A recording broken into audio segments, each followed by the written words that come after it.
Hey everyone, how's it going? So earlier on I was just showing you how to take pictures in central composition and how you can experiment with different hand movements and gestures and so forth.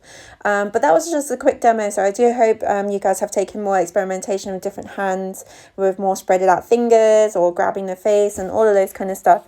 So once you've taken all of those good range of experimental photos, you're then going to edit onto Snapseed. Now students, if you are really confident in just going straight onto Photoshop and edit from there, then by all means just do that. Otherwise, if you want to learn something new in terms of an app on a phone, on the go, something you can use forever, then I'm going to show you how to achieve this in this video.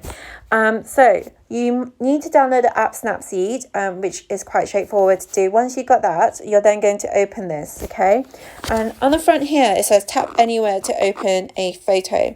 Now, when it does that, it will show you a preview of all the pictures that you've literally just taken. So here you can see all the pictures I've just took.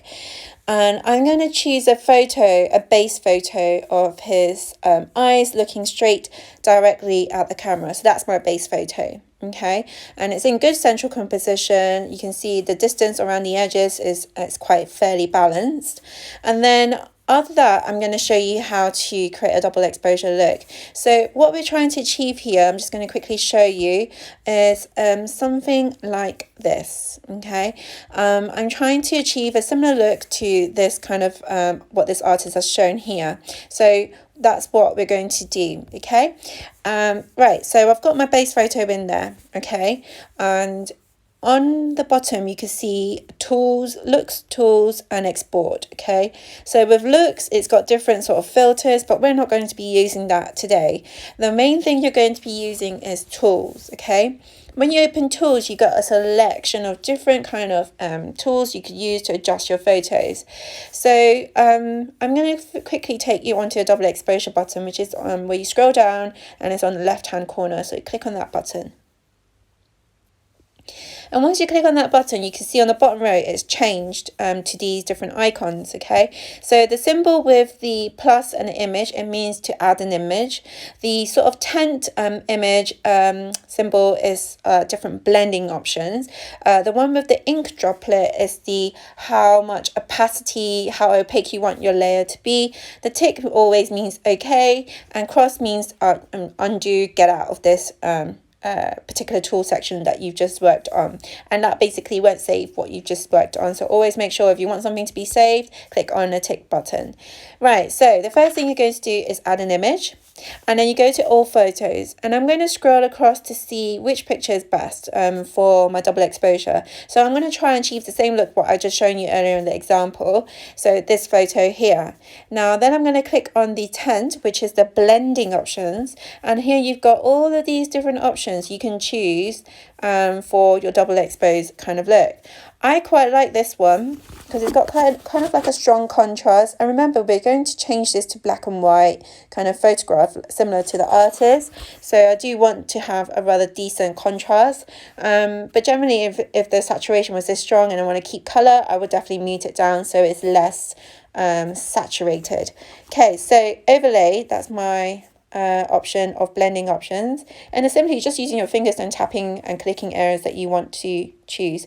And here you can see the opacity button. So when I scroll all the way to the side, you don't see much of the layer that I've just put on top. If I scroll all the way to the other side, and the same thing as well. So what I'm going to do is kind of meet in the middle here, like so. So maybe a little bit more to the side so I can see more of his hand on the other side as well.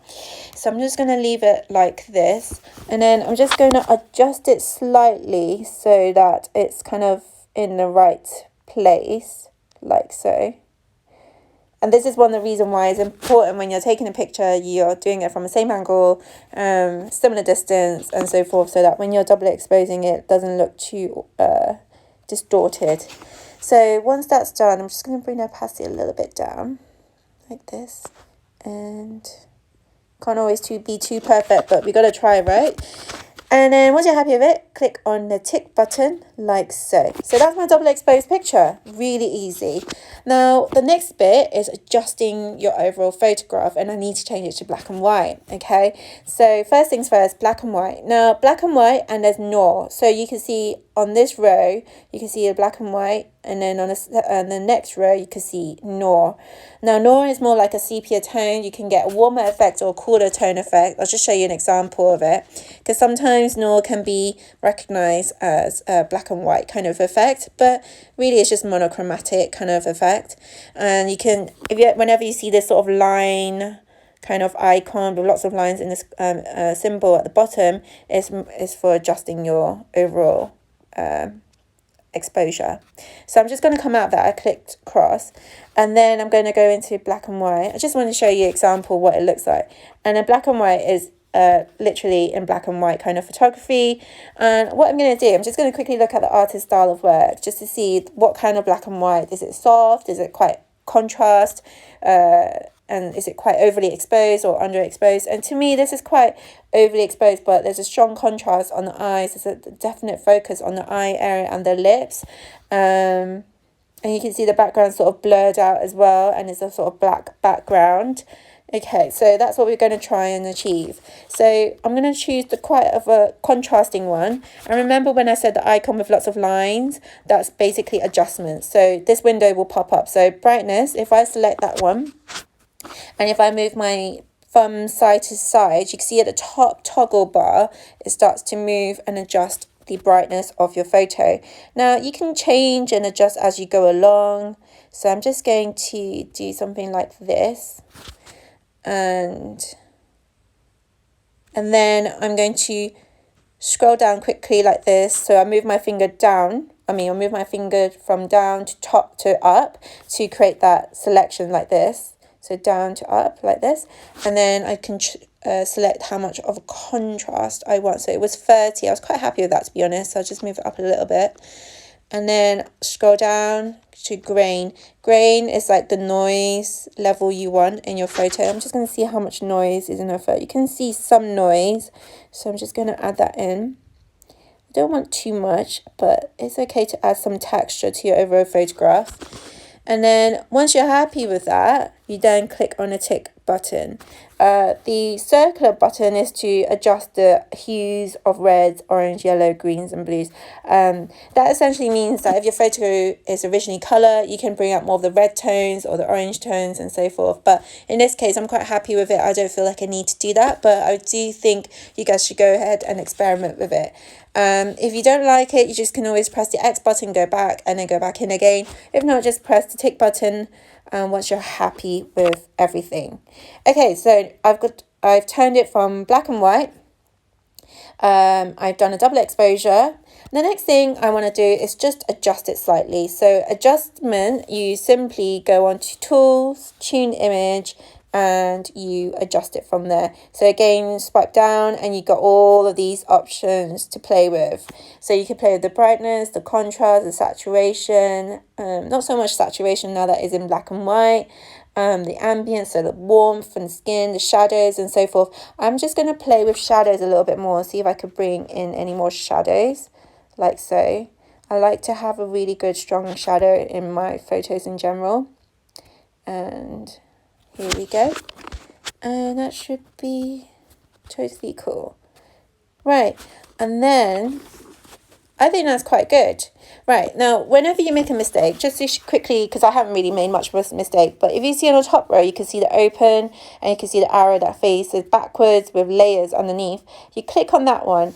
That is your undo button, but also viewing your layers. So if I go to view edits, and that shows all of the layers of what I've been working on.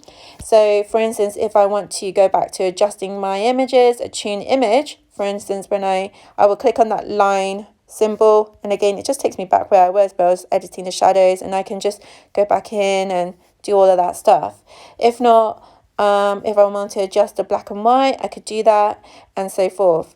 I'm going to show you another trick in terms of layer masking in the next video, and how I can change the background to be black and white. But this is one way of turning your double exposure picture to this. But the next video, I'm going to show you how to make the background black and add another picture on top, making it another kind of double exposure look. Because if you look at the artist style of work, it's not just simply 2 pictures. I think that she's used more than 1 picture to create this outcome. It's not always that easy, but we can easily achieve that as well. So stay tuned for the next video. All right then, see ya.